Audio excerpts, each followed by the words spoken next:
ಆತ್ಮೀಯ H16 news ಅರ್ಥಾತ್ ಸಿದ್ದರಾಮಯ್ಯ ಸ್ವಾಗತ. ನಾನು ನಿಮ್ಮ MI ಅಥವಾ ಮಲ್ಲಪ್ಪ ಜ್ಯೋತಿ ಅವರು. ಆದಮೇಲೆ ಇವತ್ತು ದೇಶದ ಕುರಿತಾಗಿ, ಅದರಲ್ಲೂ ಉತ್ತರ ಪ್ರದೇಶ ಚುನಾವಣೆ ಬಂತು 2007ರಲ್ಲಿ. ಅಲ್ಲಿ ಯಾರಪ್ಪ ಕಾಂಪಿಟೇಷನು ಓದ್ತದೆ ನಿಮಗೆ? ಯೋಗಿ ಆದಿತ್ಯನಾಥ್, ನಮ್ಮ ಯತ್ನಾಳರ ಪ್ರೀತಿಯ ಲೀಡರ್, ಕನಿಷ್ಠರ ಸಹಿತ ಜೆ.ಸಿ.ಬಿ ಬುಲ್ಡೋಜರ್ ಅಂತ ಹೇಳುವಂಥ ನಮ್ಮ ಬಸವಗೌಡ ಪಾಟೀಲ್ ಅಂದ್ರೆ ಯತ್ನಾಳ್ ಅವರ ಗುರುಗಳು ಇವರು ಯೋಗಿ ಆದಿತ್ಯನಾಥ್ ಅಂತೇಳಿ. ಅವ್ರ ವರ್ಸಸ್ ಯಾರಪ್ಪ? ಅಖಿಲೇಶ್ ಯಾದವ್, ಹಿಂಗೆ ಸಹ ಹೇಳಿಬಿಡ್ತೀವಿ. ಆದ್ರೆ ಈ ಒಂದು ದೊಡ್ಡದು ದುಮ್ಮಿಡಿದ್ಬಿಟ್ಟದ. ರಾಮನ ಕಾಣಿಕೆಯನ್ನು ಕಳ್ಳತನ ಮಾಡಿದ್ದಾರೆ, ದರೋಡೆ ಮಾಡಿದ್ದಾರೆ, ಲೂಟಿ ಮಾಡಿದ್ದಾರೆ, ಡಕಾಯಿತಿ ಮಾಡಿದ್ದಾರೆ, ಎಲ್ಲ ಶಬ್ದಗಳು ಬರ್ತಾ ಇದ್ದಾವೆ. ಈ ರಾಮ ಮಂದಿರ BJP ಗೆಲುವಿಗೆ ಹೆಂಗೆ ಕಾರಣ ಆಗಿತ್ತೋ, ಈ ರಾಮ ಮಂದಿರ ಇವತ್ತು BJP ಸೋಲಿಗೆ ಕಾರಣ ಆಗ್ಬೋದಾ? ಅಲ್ಲಿ ದುಡ್ಡಿನ ಅವ್ಯವಹಾರದ, ಅಲ್ಲಿ ಭೂಮಿ ಅವ್ಯವಹಾರ, ಅದರ ಸೋಲಿಗೆ ಕಾರಣ ಆಗ್ಬೋದಾ ಅಂತ. ಯಾವ ರಾಮನನ್ನು ಹಿಡ್ಕೊಂಡು ಇವತ್ತು ರಾಷ್ಟ್ರವನ್ನು ಆಳ್ತಾ ಇರುವಂಥ BJPಗೆ ಮೋಸ್ಟ್ಲಿ ಅದು ಅವ್ರಿಗೆ ಕುತ್ತಿಗೆ ಗಾಣ ಆಗ್ಬೋದಾ, ಗಂಟಲು ಸಿಗ್ಬೋದಾ? ನೋಡೋಣ ಅದು ಏನಾಗ್ತದೆ ಅಂತೇಳಿ. ಯಾಕಂದ್ರೆ ಅಲ್ಲಿ ನಡೆದಿದ್ದೇನು ಸುಳ್ಳಲ್ಲ. ಕೋಟಿಗಳಲ್ಲಿ ದುಡ್ಡನ್ನು ಹೊಡೆದಿದ್ದಾರೆ, ಭೂಮಿಯನ್ನು ಹೊಡೆದಿದ್ದಾರೆ. 5 ಲಕ್ಷ ಎಕರೆಗಿಂತ ಭೂಮಿಯನ್ನು 50 ಲಕ್ಷಕ್ಕೆ ಏರಿಸಿ ದುಡ್ಡು ಹುಡ್ಕೊಂಡಿದ್ದಾರೆ. ಅದರಲ್ಲೂ ರಾಮ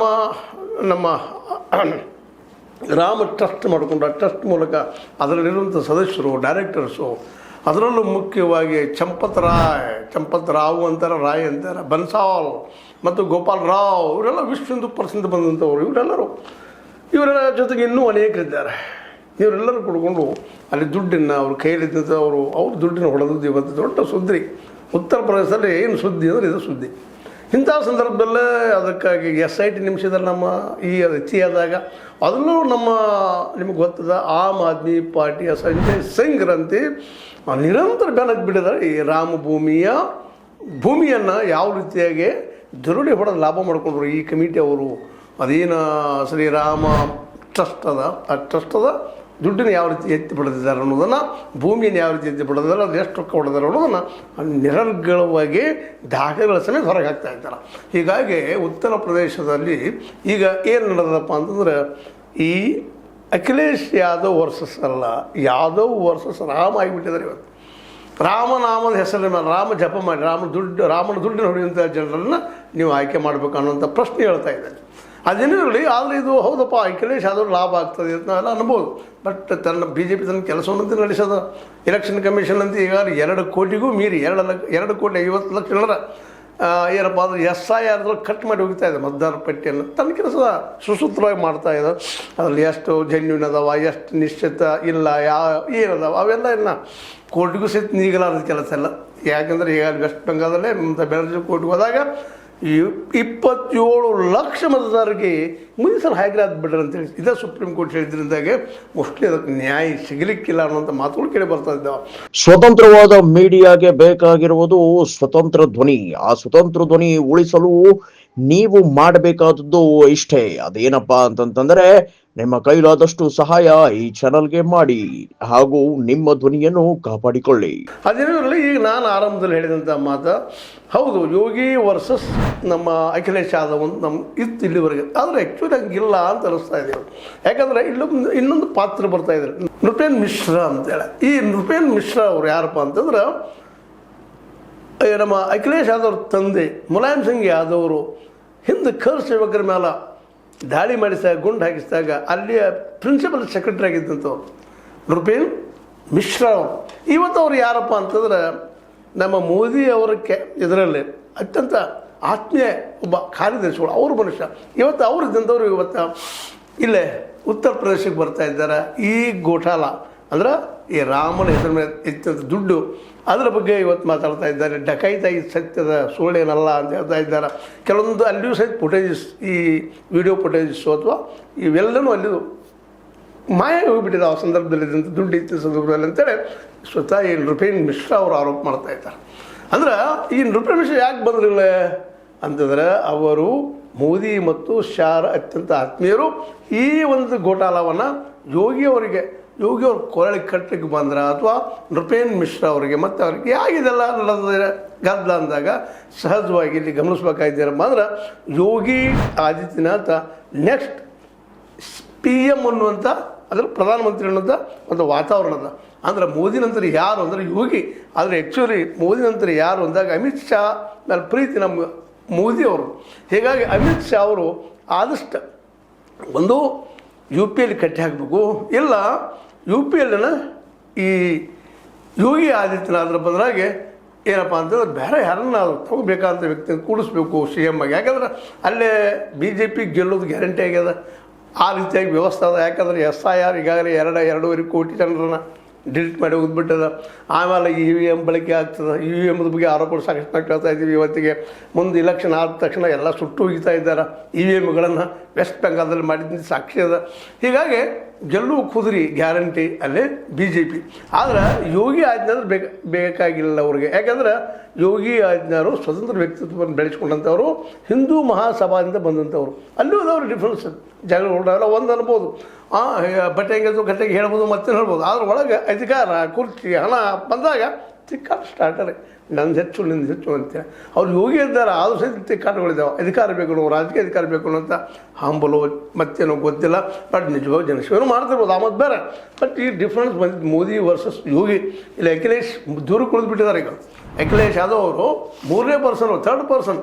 ಹೀಗಾಗಿ ಈ ಒಂದು ಉತ್ತರ ಪ್ರದೇಶದ ರಾಜಕೀಯ ಇವತ್ತು ಹೊಸ ತಿರುವನ್ನು ಬಿಡ್ಕೊಳ್ತಾ ಇದ್ದೆ ಅಂತ ನೃಪೇನ್ ಮಿಶ್ರಾ ಅವರು ನೇರವಾಗಿ ಇದು ಡಕಾಯಿತಾಗಿದೆ ಅಂತೇಳಿ ಇದಕ್ಕೆ ನಾವು ಮತ್ತೆ ಇಲ್ಲಿವರೆಗೆ ಇನ್ನೊಂದು ಗಮನಿಸ್ಬೇಕಾಗಿದ್ದೇನಪ್ಪ ಅಂದ್ರೆ FIR ಆಗಿರಲಿಲ್ಲ. ಯಾರ ಮೇಲೆ ಆರೋಪ ಮಾಡೋದು? ಮೇನ್ ಬರೋದು ಚಂಪತ್ ರಾಯ್, ಬನ್ಸಾಲ್ ಮತ್ತು ಇನ್ನೊಂದು ಗೋಪಾಲ್ ರಾವ್, ಇನ್ನೊಂದಿಷ್ಟು ಜನ ಬರ್ತಾ ಇದ್ದಾರೆ. ಇವರು ಅಲ್ಲಿ ಭೂಮಿಯಲ್ಲಿ ವ್ಯವಹಾರ ಮಾಡಿದ್ದಾರೆ, ದುಡ್ಡೆಲ್ಲ ವ್ಯವಹಾರ ಮಾಡಿದ್ದಾರೆ, ಇವ್ರ ಜೊತೆಗಾರರು ಮಾಡಿದ್ದಾರೆ.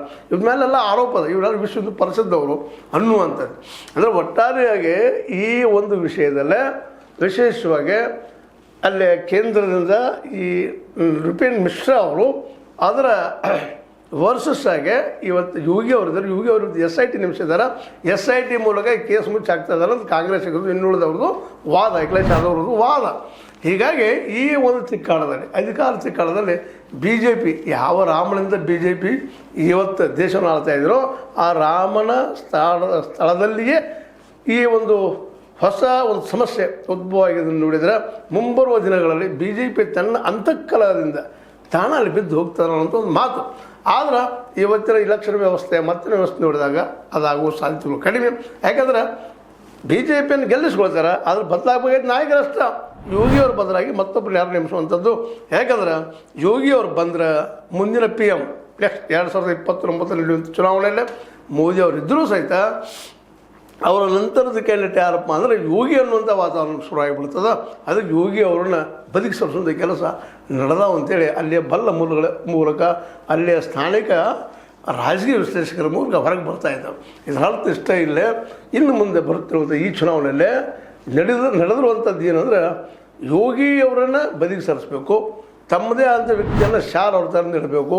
ಮತ್ತು ನಾಳೆ ಒಂದು ವೇಳೆ ಮೋದಿ ಅವ್ರ ನಂತರ ಯಾರು ಅಂದಾಗ ಶಾರ್ ಅವರಪ್ಪ ಮುಂದಿನ ಪ್ರಧಾನಿ ತೋರಿಸ್ಕೊಳ್ಬೇಕು. ಮತ್ತು ಈಗಾಗಲೇ ನಿಮಗೆ ಗೊತ್ತದ BJP ಸೋಲಾರಂಥ ಒಂದು ವ್ಯವಸ್ಥೆ ಮಾಡ್ಕೊಳ್ಳಿಕ್ಕತ್ತದ.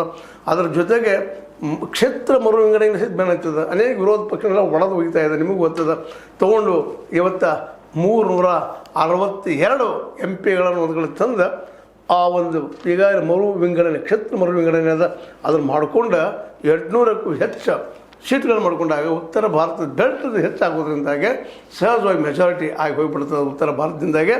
ಆಗ ಸಹಜ ನಿರಂತರವಾಗಿ BJP ಮನುಷ್ಯ ಏನಪ್ಪ ಅಂದ್ರೆ ಪ್ರಧಾನಿ ಅವೆಲ್ಲ ಸಾಧ್ಯತೆ ಅಂತ ಅವರ ಲೆಕ್ಕಾಚಾರ. ಅದನ್ನು ಹೊಂದ್ಕೊಂಡಾಗೆಲ್ಲ ಆಗ್ತದನ ಅನ್ನೋದು ಅದು ಬೇರೆ ವಿಷಯ. ಯಾಕಂದ್ರೆ ಇಲ್ಲಿವರ ಇತಿಹಾಸವನ್ನು ಗಮನಿಸಿ ಬಂದಾಗ ಇಲ್ಲಿ ಯಾರೂ ಶಾಶ್ವತರಲ್ಲ. ಅಶೋಕನಂತ, ಅಕ್ಬರ್ನಂತ, ಔರಂಗಜೇಬನಂತ ಅನೇಕ ಅರಸರು ಬಂದರು. ಬ್ರಿಟಿಷ್ನಂತ ಬಲಿಷ್ಠ ಅರಸರನ್ನು ಇಲ್ಲಿ ಆಳಿ ಹೋದರು, ಹೊಸದನ್ನು ಕೊಟ್ಟರು. ಅಂಥವ್ರು ಸಹಿತ ಇಲ್ಲಾಗಿದ್ದಾರೆ. ಅದಕ್ಕೆ ಇಲ್ಲಿ ನಾವು ಎಲ್ಲರೂ ಗಮನದಲ್ಲಿಡಬೇಕಾಗಿದ್ದೇನಪ್ಪ ಅಂದ್ರೆ ಇವತ್ತು ರಾಮನ ಹಣದ ಲೂಟಿಯಿಂದಾಗೆ ಇದು ಎಲ್ಲೇ BJPಗೆ ವೈರಿ ಆಗ್ತದನ್ನ ಭವಿಷ್ಯದಲ್ಲೇ ಅನ್ನುವಂಥದ್ದು. ಯಾವ ರಾಮದಿಂದ ಎತ್ತರಕ್ಕೇರಿದ್ರು ಅಲ್ಲಿಯೇ ರಾಮ ಮಂದಿರದ ಅದೇ ರಾಮನ ಹಣವನ್ನು ಇವತ್ತು ದುರುಪಯೋಗ ಮಾಡ್ಕೊಂಡಿದ್ದಿಲ್ಲ ಸ್ಪಷ್ಟ ಆಗ್ತದೆ. 100 ಅಲ್ಲ 200 ಕೋಟಿ 300 ಕೋಟಿ ಬಾಯಿ ಬಂದಂಗೆ ಮಾತಾಡ್ತಾ ಇದ್ದಾರೆ. ಆದರೆ ಅಲ್ಲಿ ನಡೆದಿದ್ದು ಸುಳ್ಳಲ್ಲ. ಅದೇ ಕಾಲಕ್ಕೆ ಇಲ್ಲೇ ಒಂದು ಮಾತನ್ನು ಗಮನಿಸಬೇಕಾಗ್ತದೆ. ನೃಪೇನ್ ಮಿಶ್ರಾ ಅವರು ಡಕಾಯಿತಿ ಮಾಡಿದ್ದಾರೆ ಅಂತ ಹೇಳಿದರೆ, ಅದೇ ಕಾಲಕ್ಕೆ ಯೋಗಿ ಅವರು ನಾವು ಕರಸೇವಕರ ಮೇಲೆ ಗುಂಡ ಹಾಕಿದವರಿಂದ ನಾವು ಏನು ಕಲಿಬೇಕಾಗಿಲ್ಲ ಅಂದ್ರೆ ಅಲ್ಲಿ ಅಖಿಲೇಶ್ ಯಾದವ್ ಆವತ್ತು ಮುಲಾಯಂ ಸಿಂಗ್ ಯಾದವರ ಸಿ ಎಂ ಇದ್ದಾಗ ಅಲ್ಲಿ ಪ್ರಿನ್ಸಿಪಲ್ ಸೆಕ್ರೆಟರಿ ಆದಂಥವ್ರು ನೃಪೇನ್ ಮಿಶ್ರಾ ಅವರು ಅವ್ರಿಗೆ ಗುರಿಟ್ಟು ಹೇಳ್ತಾ ಇದ್ದಾರೆ, ಇವರ ತಿಕ್ಕಾಡದಲ್ಲಿ ಶಾ ಮೋದಿ ಅಗೇನ್ಸ್ಟ್ ಯೋಗಿ ತಿಕ್ಕಾಡದಲ್ಲಿ BJP ಹೊಡೆದು ಬೀಳ್ತಿದ್ದಾನೆ ಅಂತೇಳಿ ಇವತ್ತು ದೊಡ್ಡ ಚರ್ಚೆ ಆಗ್ತಾಯಿದೆ.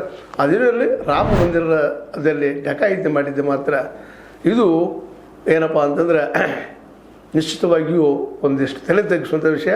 ಇದನ್ನು ಡಕಾಯಿತಿ ಶಬ್ದವನ್ನು ಬಳಸಿದವರು ಯಾರಪ್ಪ ಅಂದ್ರೆ ನೃಪೇನ್ ಮಿಶ್ರಾ, ಮೋದಿಯವರ ಅತ್ಯಂತ ಸಮೀಪದ, ಶಾರವರ ಅತ್ಯಂತ ಸಮೀಪದ ವ್ಯಕ್ತಿ ಮತ್ತು ಮೋದಿ ಕ್ಯಾಬಿನೆಟ್ನಲ್ಲಿ ಸೆಕ್ರೆಟರಿ ಆಗಿ ಆಯಕಟ್ಟಿನ ಜಾಗದಲ್ಲಿ ಇದ್ದಂಥವ್ರು ಅಂತ ಹೇಳ್ತಾ ಇದೇನಿರಲಿ ನೋಡೋರು ಇದು ಮುಂದೆ ಏನಾಗ್ತದೆ ಅಂತೇಳಿ, ಯಾವ ರೀತಿ ರೂಪ ಪಡೀತದೆ ಅಂತೇಳಿ.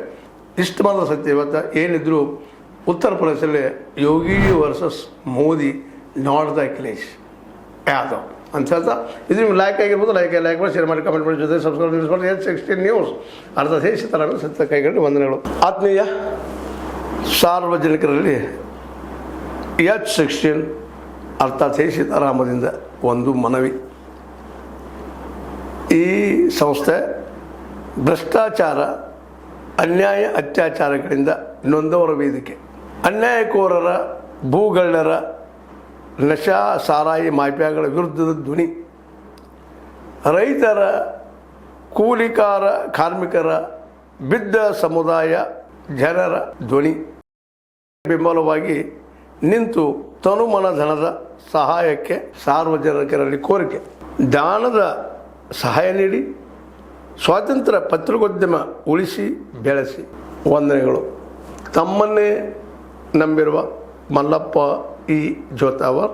ಈ ಕೆಳಗಿನ QR ಸ್ಕ್ಯಾನ್ ಮಾಡಿ ಅಥವಾ ಈ ನಂಬರ್ ಅಂದರೆ 7411402405ಗೆ ಇಲ್ಲ 9686864852ಗೆ ನೀವು ಫೋನ್ಪೇ ಮಾಡಿ, ಪೇಟಿಎಮ್ ಮಾಡಿ ಅಥವಾ ಇನ್ನಾವುದೇ ಮಾಧ್ಯಮದಿಂದ ಗೂಗಲ್ ಮೂಲಕ ಸಹಾಯ ಮಾಡಿ ಈ ಪ್ರಾಮಾಣಿಕ ಪತ್ರಿಕೋದ್ಯಮವನ್ನು ಉಳಿಸಿ ಅಂತ ಮತ್ತೊಮ್ಮೆ ಮನವಿ. ವಂದನೆಗಳು.